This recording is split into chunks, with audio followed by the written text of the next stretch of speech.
Among the Comanche, earning one's blood rights was not merely a rite of passage, but an unshakable tradition intricately tied to their cultural identity.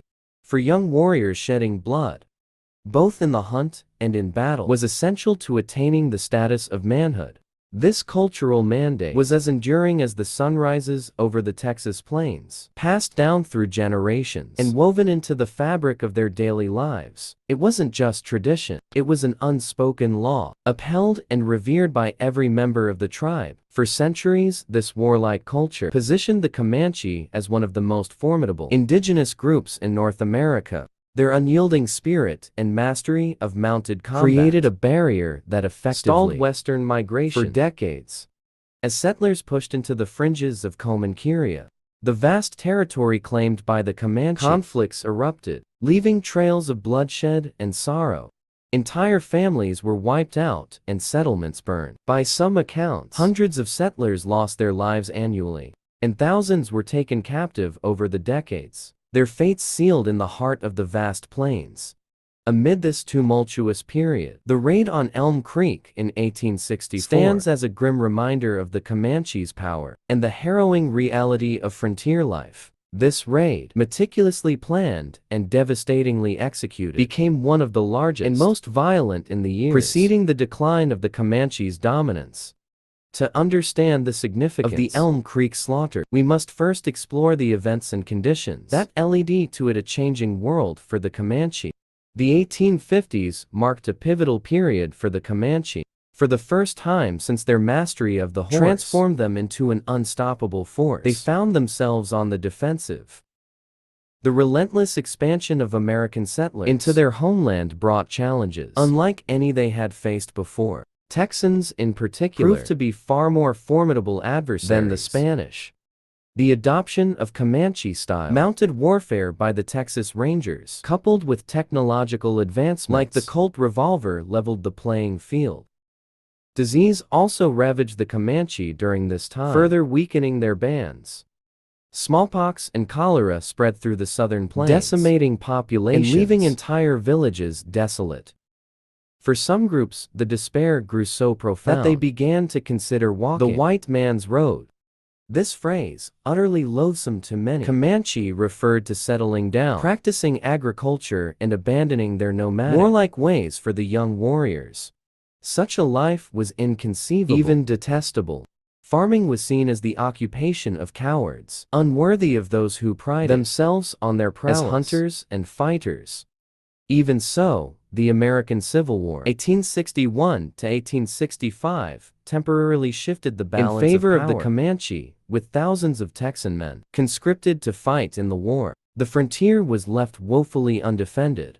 Settlers who had once relied on military outposts and the Texas Rangers for protection were now exposed to the full wrath of the Comanche. The borderlands became a lawless expanse where raids increased in frequency and ferocity. By 1863, historian T. Fehrenbach noted, many northwestern counties were under virtual siege. The lead-up to Elm Creek by 1864, the Comanche had regained much of their confidence. The once vigilant frontier had become a shadow of its former self, with settlers retreating eastward en masse.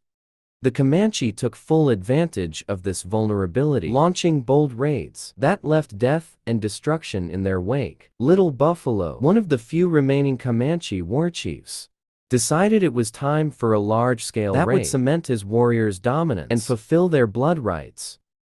For the Comanche War was a sacred endeavor, governed by tradition and spiritual guidance. Little Buffalo would have sought a sign from the spirits before gathering his war party. Perhaps he prayed to the eagle spirit, seeking a vision or an omen. Whatever the sign, it convinced him and his warriors that their medicine, spiritual power, was strong enough to ensure victory. War dances were held in preparation, a rare but deeply significant ceremony in Comanche culture. Around a roaring fire, warriors painted their faces black, the color of death, and chanted battle cries. Their women gathered in a circle around them, cheered with fervent enthusiasm, heightening the warriors' resolve. These rituals reinforced their unity and purpose, solidifying their determination to succeed. The war party departed under the cover of darkness, guided by the silvery glow of the Comanche moon. Each warrior brought multiple horses to ensure their mounts stayed fresh during the grueling raid. Their destination, the unsuspecting settlement along Elm Creek. The slaughter at Elm Creek. On the crisp morning of October 13, 1864, the settlers of Elm Creek began their day, as they always did, tending to their homes and fields. Unbeknownst to them, Little Buffalo and his war party of hundreds had arrived, concealed by the dense cross timbers near the Brazos River. The first to encounter the Comanche were a father and his 2 sons. Armed, but unprepared for such an onslaught, they fled into the woods, though killing them would have been easy. The Comanche avoided unnecessary casualties early in the raid, preferring to maintain their strength and momentum. Others were not as fortunate. Mr. Myers, a settler near Fort Belknap, was out searching for escaped livestock when he was overtaken by the war party. Overwhelmed, he was killed and scalped, his lifeless body left as a grim warning. The Fitzpatrick household was next. As the war party approached, a white woman emerged with a rifle, screaming and firing, a shot that either missed or deflected off a buffalo hide shield. Her bravery was met with a swift and brutal response. Warriors swarmed her, filling her body with arrows before scalping her. Inside the house, 3 women and 5 children were taken captive, stripped and bound to horses. One 12-year-old boy was fought over by 2 warriors, each claiming him as a prize. Unable to settle their dispute, they killed the boy to deny each other the trophy. This merciless efficiency characterized the Elm Creek raid. From the Fitzpatrick house, the war party moved westward, growing bolder with each success. At the Hamby household, however, they met their first real resistance. Resistance and retaliation. Thornton Hamby, a Confederate soldier on leave, and his father stood their ground against the approaching warriors. Armed and on horseback, they strategically fired their weapons, ensuring one was always loaded to prevent the Comanche from rushing them. This tactical prowess bought them precious time. But the sheer number of attackers forced them to retreat to the Bragg Ranch. The Bragg Ranch, a fortified 2-room cabin, became the focal point of the raid. As the Hambys and a few others barricaded themselves inside, the Comanche launched a relentless assault. Gunfire erupted and arrows rained down, but the settlers inside fought with desperate determination. Women reloaded rifles while the men fired, knowing capture would mean torture and death. Amid the chaos, Little Buffalo himself joined the fray, demonstrating his bravery to inspire his warriors. But the tide turned when he was struck down by a bullet. For the Comanche, the death of a war chief was a devastating blow, a sign that their medicine had failed. Without it, they believed the spirits would no longer protect them.